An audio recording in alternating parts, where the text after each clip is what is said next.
who's down in who Newville were making their list, but some didn't know Walmart has the best brands for their gifts. What about toys? Do they have brands kids have been wanting all year? Yep, Barbie, Tony's, and Lego. Gifts that will make them all cheer. Do you mean they have all the brands I adore? They have Nintendo, Nespresso, Apple, and more. What about... So the Who answered questions from friends till they were blue. Each one listened and shouted, from Walmart? Who knew? Shop gifts from top brands for everyone on your list in the Walmart app. Welcome to Marvelous Disney, the podcast that discusses the most recent doings at one of the more dynamic divisions of the Walt Disney Company, which is, of course, Marvel Entertainment. This is entertainment writer Jim Hill, and my co-host, the amazing Aaron Adams, and I are recording this week's episode on Tuesday, April 18th, 2023. And you were pointing out, Aaron, that this date, April 18th, has some significance, with which James Gunn put it out earlier today, right? Yeah, I did not know it was an anniversary of sorts, but a little tweet from James Gunn a mere 10 hours ago. He says, "I'm honored to be a part of the legacy, and what better day than Superman Anniversary Day to dive fully into early pre-production on Superman Legacy. Costumes, production design, and more now up and running." And then along with that, he posted a picture along with his tweet of the title page for Superman Legacy written by James Gunn. So it looks like, yeah, the script is all nice and complete. He's happy with it. He's going to be looking at costumes. And will Supes have the red underpants on the outside of his outfit? Yes or no? These are the questions us hardcore fans are dying to know right now. Have you ever seen that stuff that bubbled up online for the Tim Burton Superman? Yeah, with Nick Cage. Yeah, I forget. Did he have the underwear? No, because they were doing this really super awesome, like, I guess they were taking Man of Steel literally, but it was like a pearlescent metallic thing that had lighting on the inside of it, like fiber optic LED type stuff. And so it was almost like light coursing through metal, like light veins of light coursing through metal. It looked incredibly crazy, but super wild and interesting. I really wanted to see how that would have looked on film with the proper lighting and effects around it. Would have been a very unfamiliar version of any Superman that we're familiar with, just so far out there. But again, Tim Burton, right? So yeah, left field it is. There we go. Okay, well, again, another reason that James Gunn is, of course, in the news is we are just 2 weeks and 2 days out from the Thursday night previews for Guardians of the Galaxy Volume 3.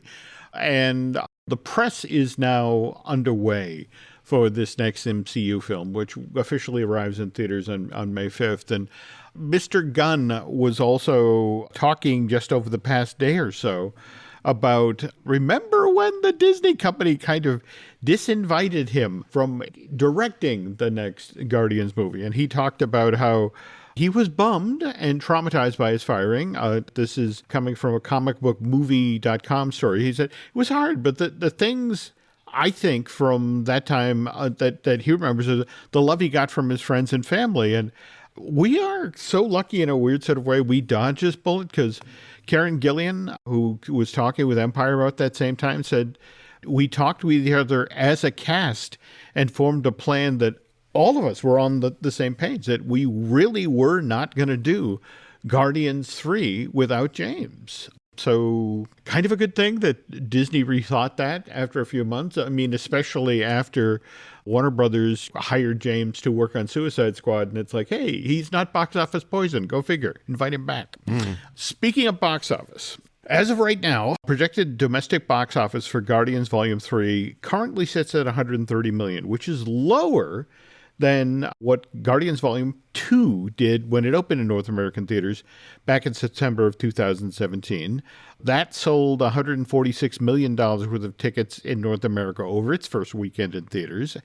Just in case you're wondering, the original Guardians made $94 million over its opening weekend. So Disney is literally slotting its initial box office projections for Volume 3 between what the original did in 2014 and what the second one did in 2017. What I'm hearing, Aaron, is basically Disney is still spooked by what happened with Quantum Mania, that underperforming at the box office. So they're looking to err on the side of caution, and hopefully they'll have a Super Mario Brothers situation where it over delivers, overperforms. All right, so the bean counters, like they've got like different names on their beans. Like one's got to be release date, that's got to be a factor, sure, right? Yep, Summertime movie versus like January, that plays. The fact that this is a trilogy that's the end should kind of boost your projection a little bit higher. Everybody wants to see how things end.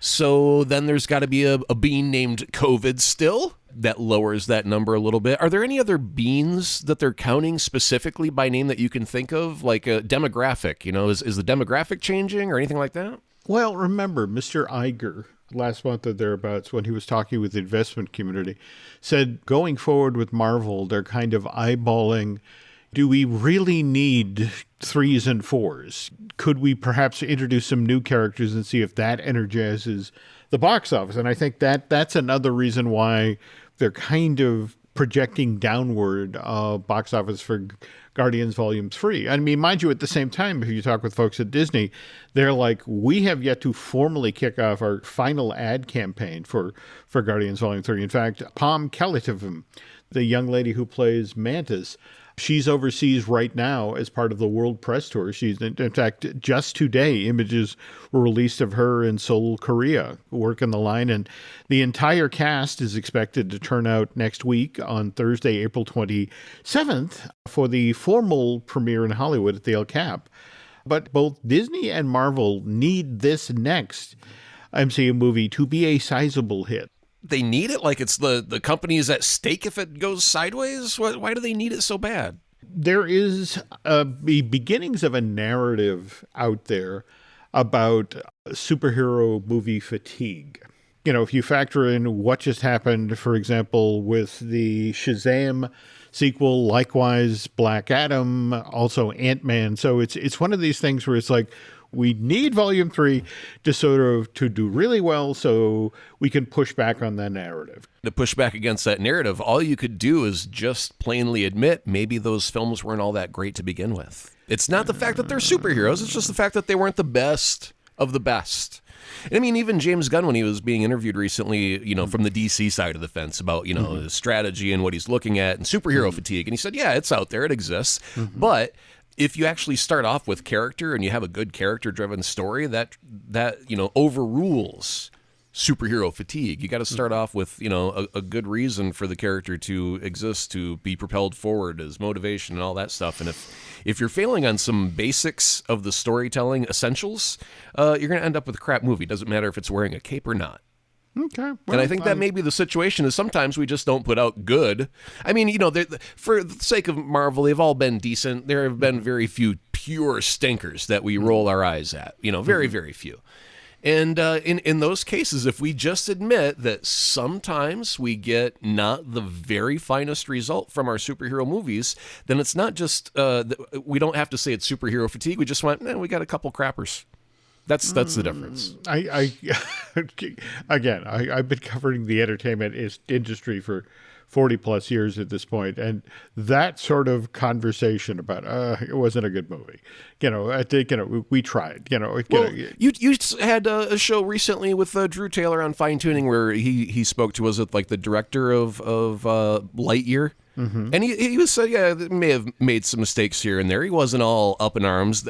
How dare you, sir? I said good day. None of that happened. That's the thing, that there are so few Pete doctors in the industry, people who will actually be honest with you. That's what's really refreshing about Pete. But well, it doesn't have to be people in the industry. I mean, it could just be you and I where we change the language of, I don't think it's superhero fatigue. I just think that sometimes we get a crap movie in the lineup. Out of 30-some movies, every once in a while you're going to get a stinker. But I'm still, when Secret Wars gets here, do you think I'm going to go, nah, I'm sick of them superheroes all of a sudden? It's going to be like, no, this is a huge event. I've been waiting for the culmination of this, just like Infinity War. I'm going to be there for that. And there's no amount of fatigue that's going to stop me from being there for these monumentous events. We just got to make sure that, we do right by our heroes when we tell their stories. Do a good job. I want you to hang on to this number because it'll be coming up later in the show, 24. 24. Oh, I thought you were going to give me a self-help number. No. Just remember that number. Okay. And we have other news here, folks, we need to get to. But as always, the news portion of today's show is brought to you by Storybook Destination, trusted travel partner of the Jim Hill Media Podcast Network. For a worry-free travel experience every time, please book online at StorybookDestinations.com. Now, we were just talking about the red carpet, the El Capitan, which will be held next Thursday night for Guardians of the Galaxy.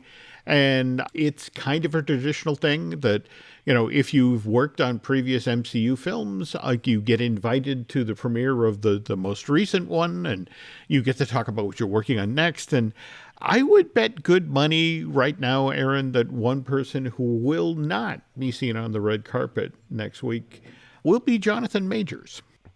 This performer is suddenly finding himself disinvited to a lot of things. Now, some of these are minor things, well, look, if you're a member of high society in New York, the Met Gala is a big deal. And it's being held on May 1st, and Majors had already been invited to the gala by the fashion house Valentino. But earlier this week, Valentino announced that it had mutually agreed with Majors that the actor would not be attending the Met Gala. All right, so that's one thing. On the other hand, more concerning, earlier this week, at least from a professional point of view, Jonathan's longtime talent manager at Entertainment 360 dropped him as a client. Also, his PR reps over at the lead company. Jonathan was arrested on domestic violence charges in New York City back on March 25th. And it's really starting to cascade at this point. In fact, just as Aaron and I were getting ready to record tonight, Deadline reported that Majors has been dropped for a number of projects that he had lined up, that things are in the works, like an unannounced Otis Redding biopic, Protagonist Pictures adaptation of the Walter Mosley novel, The Man in My Basement, as well as a series of ads for the Texas Ranger ball team. And this comes on the heels of the U.S. Army, which had Majors starring in a multi-million-dollar recruitment ad. That a lot of people walking away from Mr. Majors at speed. Now, what does this mean for Disney and Marvel? Jeff Schneider, who runs the Hot Mic podcast, recently reported that Disney and Marvel haven't made any decisions yet regarding Jonathan's future in this film franchise, but that Disney and Marvel have been in touch with Major's agent to discuss potential options going forward. And when your longtime talent manager and your PR team drop you and you've got studios literally going, no, thank you, we don't want to make that movie with you, I would say the prognosis here isn't great. No, but I do believe there's going to be some talent agent out there that's slicker than snot on a doorknob, and they realize that Jonathan Majors is a talented individual, and they realize that he's going to, lose a lot of jobs, which means that he's going to be needy right now to reestablish his career. And this Weasley little talent agent is going to scoop him up on the cheap, or, they'll get a big cut, I guess is how it would work. They get, instead of 15%, maybe 20% of their money. But they'll do something along the lines of, you have to go into therapy of some sort. You have to do like your apology tour. You have to fess up and show that you're changing your ways, and then we'll get you jobs again. And that will probably be part of it.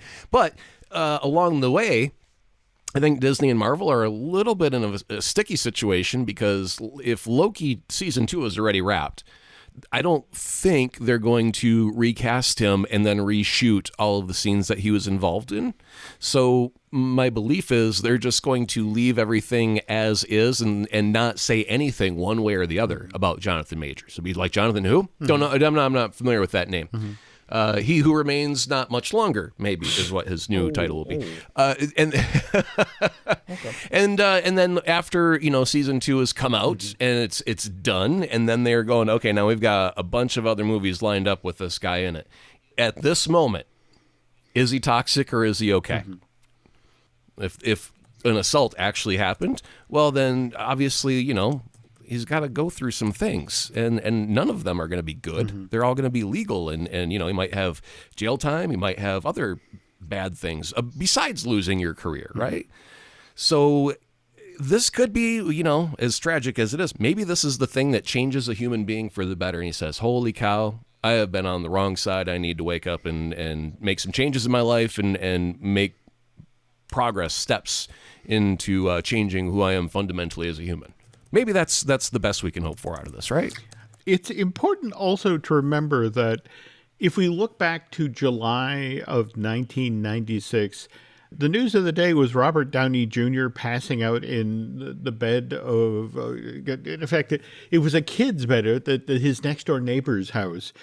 And that was actually the start of, he was, for example, he wound up being fired from, a number of jobs due to drug charges in 2000 and 2001. But if we jump ahead to 2008, to Iron Man, and how he turned his life around. I mean, Rob Lowe's got a great career right now, and he had a really troubling thing happen, back in the day, and he just disappeared for a long time, and then all of a sudden slowly earned his way back into our hearts. And that thing was a long time ago, and I'm sure he's paid for it, right? So we have to, allow in this world for second chances. I don't know about third, fourth, and fifth chances. If someone keeps committing the same heinous act, then they should be banned forever. And, I'm not going to cast any stones at Jonathan Majors because I don't know what happened. And there's been no court case. There's been no facts. There's just scuttlebutt.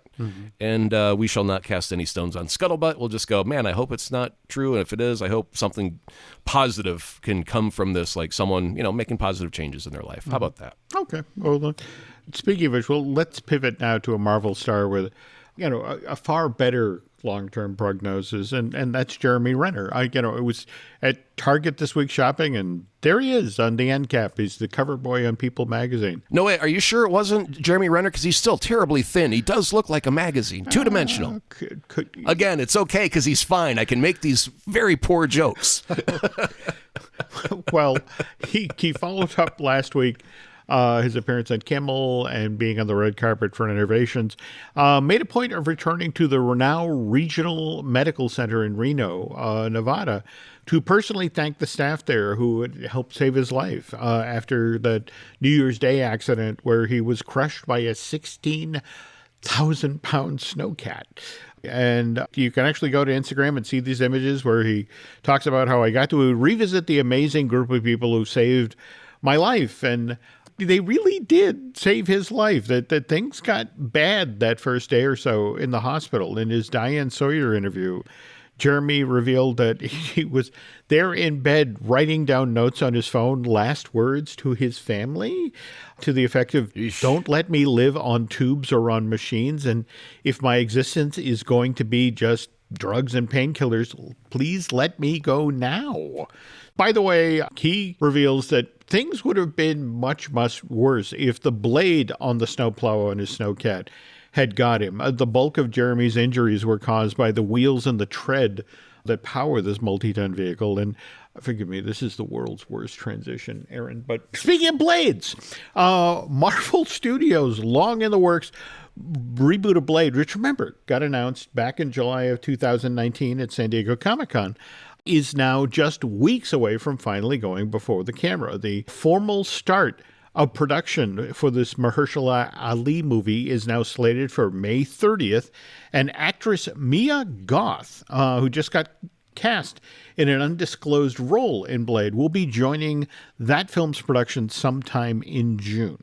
Also, by the way, getting underway that very same month, June 2023, is the 22nd edition of the Tribeca Film Festival, which will run in New York City from June 7th through June 18th. And why this one should be on Marvel fans' radar, Marvel Studios will be holding the world premiere of its first original documentary, Stan Lee.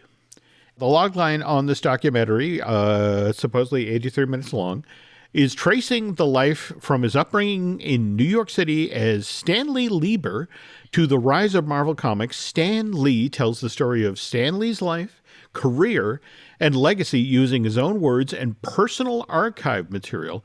This film is directed by David Gelb, produced by David Gelb, Jason Sturman, and Brian McKeon. and it is a Disney Plus release. Now, there is an earlier documentary from 2010 with Great Power, the Stan Lee story. This is a different film, and again, making use of a lot of material that the Lee family gave Gelb. It's now slated to debut on Disney Plus on June 16th.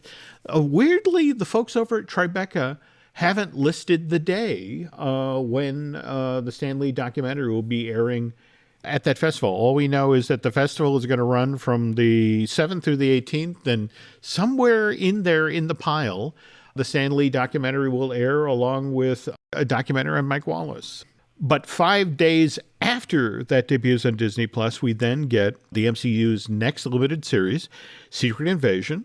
That one will feature, of course, the return of Samuel L. Jackson as Nick Fury, likewise Colby Smolder as Maria Hill. That drops on July 21st. However, an animated version of Maria Hill has made an earlier appearance on the Disney Plus. She was on an episode of Moon Girl and Devil Dinosaur. This episode debuted on Disney Plus on April 12th and is then, I guess, supposed to premiere on the Disney Channel on the 29th, but they seem a little scrambled on this stuff. But anyway, long story short, it is great to see Maria Hill back as a character in the MCU, whether in animated or live action form. I wish we could say the same for the She-Hulk, which Tatiana Mansley did an interview with Gold Derby just this past week or so on YouTube. And the question was, okay, so everybody enjoyed the Jennifer Walters character. When is she coming back? Mansley, again, in kind of a refreshing take on it, she truly has no idea. Phone hasn't rang, sitting there like a jilted lover after a first good date. Yeah, what happened? yeah. I thought we were getting along. Well, but here's the thing. Here's the quote. Said, I truly have no idea. And I feel like the internet knows more than I do. But we have so many actors come on our show and totally shift their character, put him or her in a totally different scenario, a different universe. Which that's what's so fun about the Marvel Universe. There's a multiverse. I don't know if you're aware, but there's a multiverse. So I really enjoyed that show. I mean, I know back in the day, Aaron and I covered how they were struggling, at least initially, to get the right tone with the show. There were a lot of reshoots, there were a lot of editing, but I think the end product really did work. While we're mentioning things about multiverses, I did recently get a twit from Kevin Lizzo, who was trying to answer one of my questions about like who's going to be our villain for the Deadpool 3 movie. And he had sent me this little, I don't know if it's promotional. I don't even know if a fan mocked it up. It could be total BS, but it's got the cast for the movie. And so far, everything is lining up. You got Ryan Reynolds, Hugh Jackman, Zazie Beetz, Josh Brolin, Marina Baccarin, Patrick Stewart coming back, as well as Ian McKellen. That's the rumor, right? That they were going to make a little appearance. Okay. They're listed. You got Owen Wilson as Mobius. But the one that surprised me, this is the one that Kevin was pointing out, Jim Carrey is listed as playing Madcap. And so I said, wait a minute, who the hell's Madcap and why is Jim Carrey playing him? And Madcap is apparently a Deadpool villain. His origin story is like he was on a bus with 40 people, there was a tragic accident, and everybody died except for him, and he was left laying in a toxic pool of like Wolverine juice, I guess, that gave him instant healing abilities, like super instant. Like, Wolverine takes 10, 20 seconds to heal. This guy is like instant, and he doesn't feel pain. So when he got hit by a car, he just got up and went, that was weird. And I tripped, apparently. And so he's crazy, and he heals instantly, and he feels no pain. And it sounds like a great Jim Carrey type of role. And I went over to IMDb to see if I could, confirm that in any way, and it's a much more stripped down list. You got your Ryan, your Marina, your Hugh Jackman, and all of the ones listed, except no Patrick Stewart, no Ian McKellen, and also no Jim Carrey. But they do have Matthew McFadden, who is Shiv's husband on Succession. Really sleazy, slimy character, and they don't have a title for who he's playing. So he could also be rather villainous or mysterious or something. But he's a great character actor, and I really don't know what's going on right now with Deadpool. We got signs pointing in different directions. He went that way, Bug said, pointing both east and west. Yeah, I did see the Succession actor, that news bubble up this week. I've been trying to source it myself. Yeah. If the Jim Carrey rumor is true, I mean, when you think about the film that initially put Carrey on the map, The Mask, back in 94, right. I mean, that was based on a line of Dark Horse comics. Well, I'm wondering if he did the Riddler, with the Batman, was it Return? No, not Batman Returns, Batman Forever. He did the Riddler for that, and I just wonder, I think people will go, hey, you already did that crazy villain thing. I want him to go like super, super dark and super, super evil in a not a laughy, jokey sort of way. Like when Robin Williams was just a whirlwind of jokes, but when he did a dark role, he was quiet and he was still, and that was the most unsettling Robin Williams, just because that's not how he was, right? Yeah, I want that from Jim Carrey. I want him to go dark again if he actually does this role. That would be fun. Good time. Kind of ironic you bring up Robin Williams, because Jim Carrey plays the Riddler in Batman Forever in 1995, which again comes on the heels of his work as Stanley Ipkiss in The Mask, the year previous. But I've got the couple of the Robin Williams bios here at the house, and Robin came within inches twice of playing Batman villain. I mean, he was in the running for,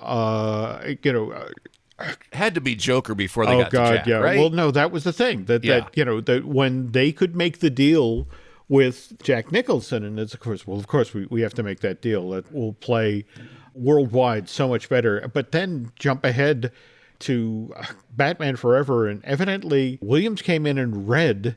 And everybody loved his take on the Joker, but then... The Joker or the Riddler? Oh, excuse me, the Riddler.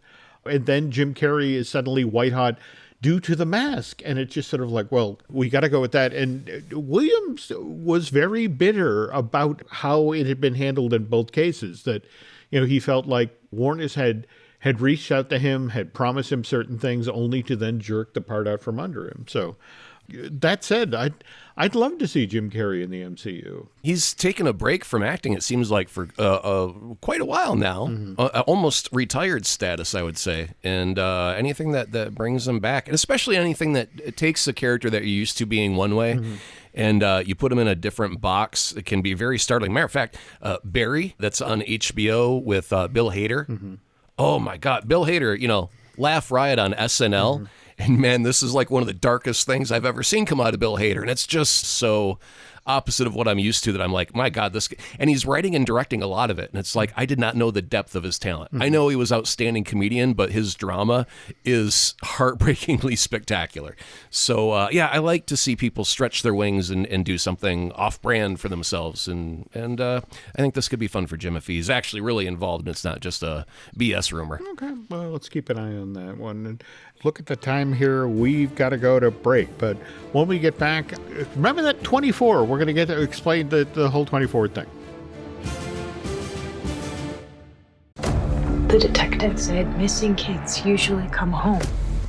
What happens when they don't? Based on a true story. Police looking for John Gacy. We discovered bodies. By the looks of it, they're younger men. The things he did to those kids. He's sick. The system failed these families. Devil in Disguise, John Wayne Gacy. Streaming now, only on Peacock. Do you know how many there are? Up to you to find out. This episode is brought to you by LifeLock. It's Cybersecurity Awareness Month, and LifeLock has tips to protect your identity. Use strong passwords, set up multi-factor authentication, report phishing, and update the software on your devices. And for comprehensive identity protection, let LifeLock alert you to suspicious uses of your personal information. LifeLock also fixes identity theft, guaranteed or your money back. Stay smart, safe, and protected with a 30-day free trial at LifeLock.com/podcast. Terms apply. No one should have to choose between their own safety and their pets. But nearly half of domestic abuse survivors delay leaving because they can't bring their pets with them. Purina is helping to create more pet-friendly domestic violence shelters through the Purple Leash Project, so survivors and their pets can escape and heal together. Visit Purina.com/purple to learn more. Okay, so what you're telling me now with the 24 is that Jack Bauer's entering the MCU? Is that where we're going? No, not yet. I'm sorry, I'm jumping the gun. No, I'm sorry. Go ahead. Please it's okay. It's okay. A couple things worth noting here. We've talked previously about the amazing drone show over at Walt Disney Studios Park in Paris, the Avengers Power the Night presentation with its 500 drones. Just want to remind folks that it ends its run at Disneyland Paris's second gate on May 8th of this year. So if you're in the continent and can make your way over there, please check that out.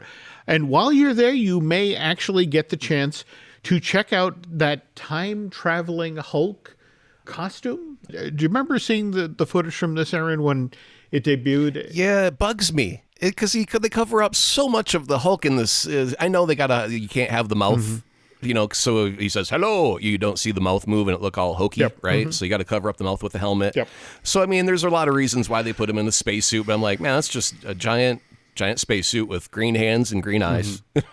I wish it was they could have found a way to give him some shredded purple pants and walk around bare chested and Hulk smash and, do other neat things, but oh well. You got your limitations. I understand. You got to walk before you can run, and in this case, again, it's a walking suit of a 10-foot tall guy. It's a pretty amazing outfit. Okay, so we were talking about 24, the publishing side of Marvel. They have produced to date 24 of those art of books for the various MCU films.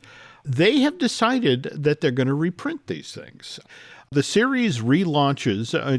They're now grouping them all under a group titled The Infinity Saga. And the very first book to be reprinted for the series will be Iron Man, The Art of the Movie. It says here, the first of the 24 Marvel Cinematic Universe Infinity Saga film titles. It's being published as a complete set. So going to be interesting to see what happens there. Now, within days of this reprint of Iron Man, The Art of the Movie coming out, we're also going to get the art of book for Spider-Man Across the Spider-Verse. That drops on July 3rd. And I think I'm going for that one first because, from what I've seen of the visuals of that film, that's going to be amazing.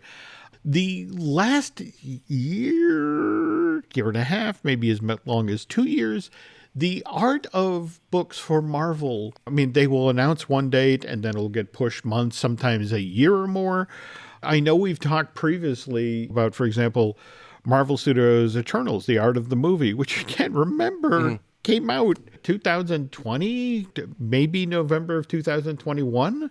It was originally supposed to go on sale next week on April 25th after multiple delays, and just today going over to Amazon, no, that's now been pushed out to August 8th. So I think it's lovely that all 24 of these books are being reprinted and reformatted and, will be available to fans of the MCU.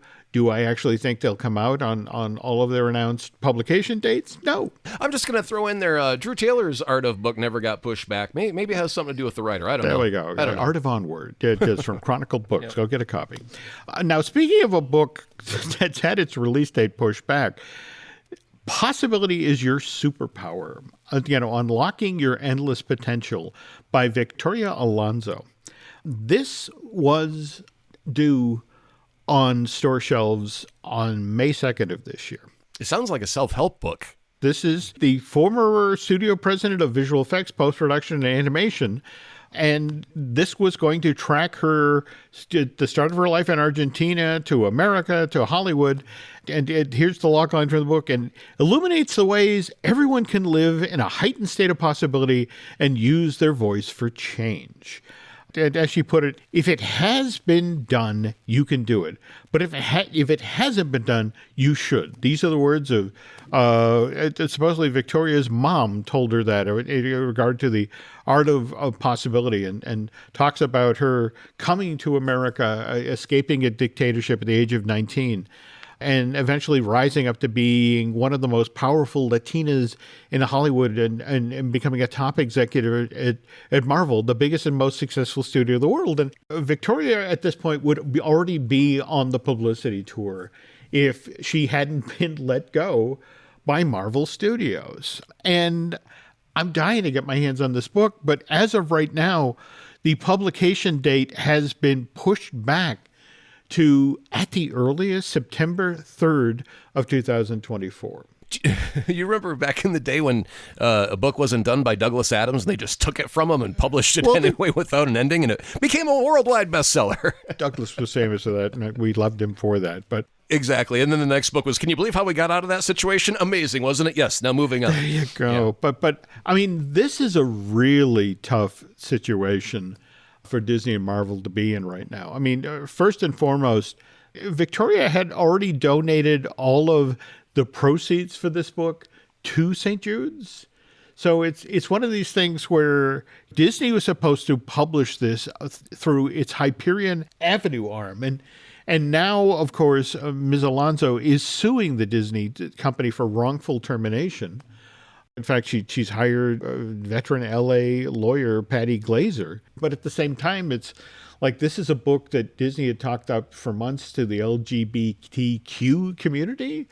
And it's just one of these things where it's like, we promise money to sick children. Yeah, you got to go through with that, right? You can't say no to that. You gotta. Even if you're suing the author, she's not going to make a cent. Don't feel bad about it. Go ahead and give the money to the kids. It's okay. And honestly, Disney will always look good from that. I mean, when the news breaks on, Good Morning America or whatever, Disney donates proceeds to sick children, there's not going to be any mention. And they also had a bitter divorce settlement with the author because of this. No, they'll look fine. So yeah, go ahead, Disney, publish your book. It'll be okay.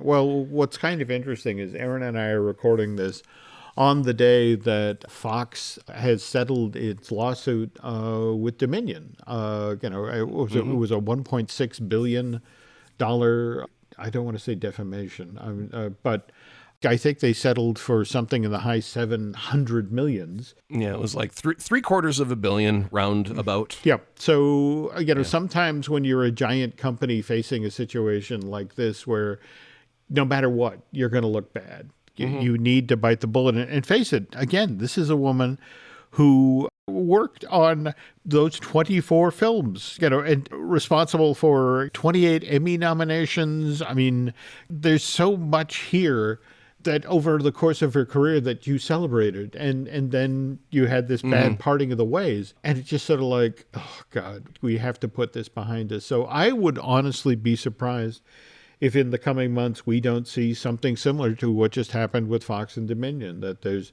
just prior to this actually making it to the courts, that there's some sort of a settlement, there's some sort of a statement, and then this book, which was so obviously positioned to be a self-help, I mean, for example, one of the log lines, one of the pieces of publicity, talking about her 15 plus years bringing relatable superheroes to the screen, often being the lone woman in the room where the big decisions are made.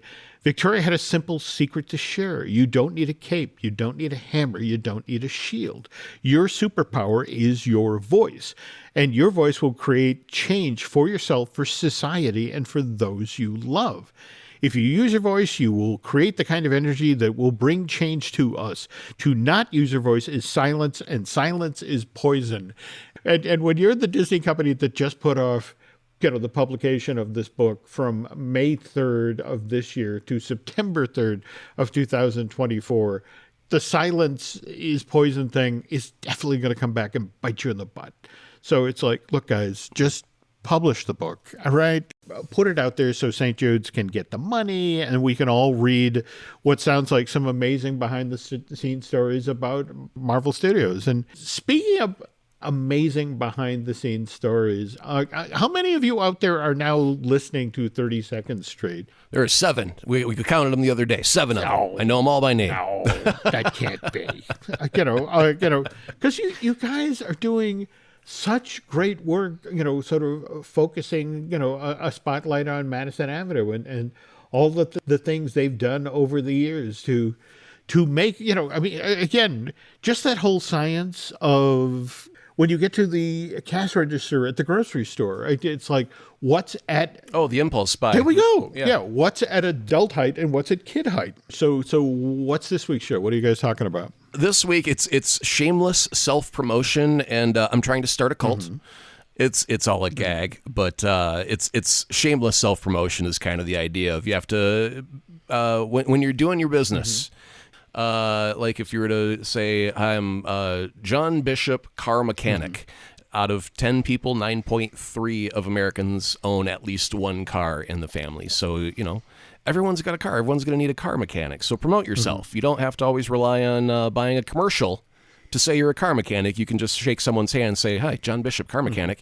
And lo and behold, you might have yourself a new client. So shameless self-promotion. It's not so shameless. Go ahead and do it. Try it. It feels good. Stroke your own ego. Pat yourself on the back. It's okay.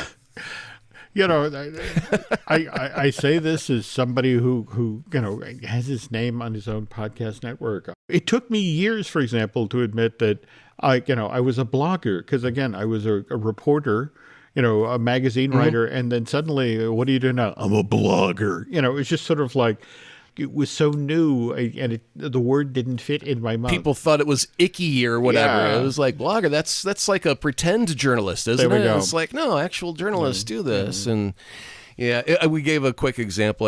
Helped a woman jumpstart her car. It was pouring rain. She was stranded with 2 kids. I helped jump the car in under 5 minutes. And I said, by the way, you can hear me on 102.5 WIOG afternoons from noon to 5. Guy had a lifelong listener because she's like, that's the nice guy that helped me. And it wasn't trickery or shenanigans or anything shady. It was just I did something nice, and I said, "Here's where you can find me." And she's like, "Hey, that's a nice guy. I'm gonna go listen to him." It's not as icky as some people make it to promote yourself. I'm still not good at it. All you gotta do, like James Bond, instead of saying Bond, James Bond, go Jim Hill Media.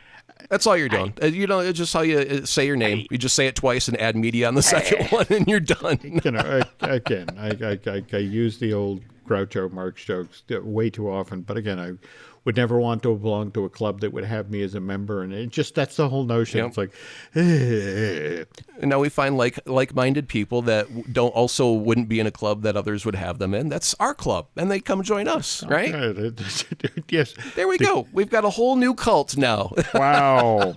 Okay. Well, now getting to the uncomfortable promotion part of things, we do have some other podcasts here. We've got Disney Dish that I do with Len Testa. You had mentioned already Drew Taylor, which I do fine-tuning with. And by the way, Drew has a wonderful podcast of his own, Light the Fuse, about the Mission Impossible movies. We also have Brian Gunn, who I do the Looking at Lucasfilm podcast with. And, of course, the podcast you're listening to right now, Marvel Us Disney. And, by the way, if you could do Aaron and I a favor, if you could head over to Apple Podcasts and rate and recommend, well, not just the show you're listening to right now, but also 32nd Street. That helps raise the profile. And by the way, if you really, really, really like what you heard here tonight, if you want to head over to Bandcamp and subscribe, that would be cool.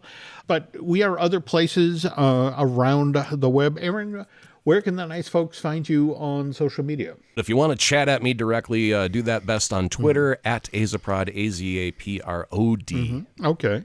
And you can find me on Twitter and Instagram as Jim Hill Media, and over on Facebook as Jim Hill Media News. And I guess that's going to do it for this week. Next week, we will be well into getting ready to launch Guardians, and I'm sure we'll have a lot more stories about Volume 3 and maybe a bit more info about what's going on with Mr. Majors. But till then, thank you for listening, and we will be back soon.